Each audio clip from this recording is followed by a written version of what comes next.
Hello Python lovers. Have you ever wondered how yield is different from the return in the Python? So I'm going to explain the difference between the yield and return in the Python and how we can illustrate them with couple of examples. Someone is asking you to write some question, so they won't ask you directly what is the difference between yield and the return. So they will ask you to generate some numbers. If you use the yield for the particularly for the Python interview, the interviewer will definitely get impressed because this is like a more efficient way of generating series of values.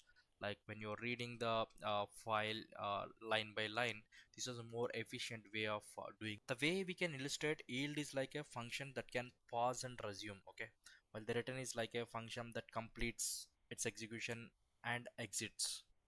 So the statement may be a little confusing. So how we can illustrate is like take example of the conveyor belt and the vending machine. So the yield is like a conveyor belt. It produces the items one by one until there is nothing to take more. Okay. Whereas the vending machine is will give you the selected item and it goes into the sleep state or power down state. Okay. Uh, this is one way to illustrate the yield, and the another way to understand the yield is like you can assume yield is like a tap water. It will continuously gives you the water.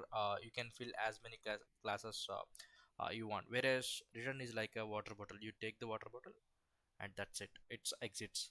Okay, so why do we need both yield and return? When to use yield, when to use return, how it is important? So if when do we use yield? When you wanted to produce a sequence of values over the time, like you don't want to exit, you wanted to produce for example 1 to 10, 1 2 3 4 5 like that.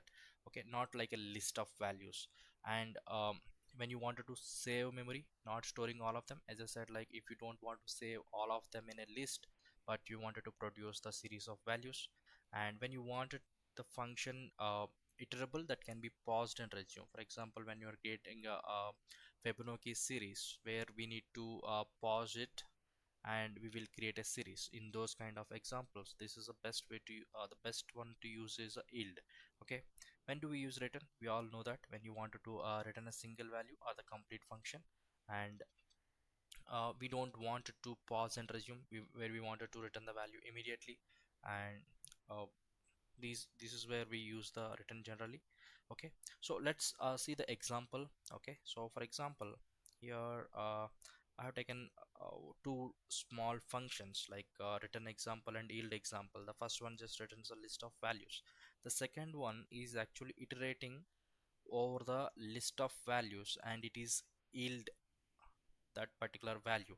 So here it is only storing one value at a time. Okay, so when you try to print those values, you can see both gives the same output, but the difference is using the yield. When you are creating like these kind of series of values, it is a more memory efficient than compared to the returning the complete list of values. Both generated a same output, but the yield one is like a more efficient one. For more such interesting content, please like the video and smash the subscribe button. Thank you. See you in the next video.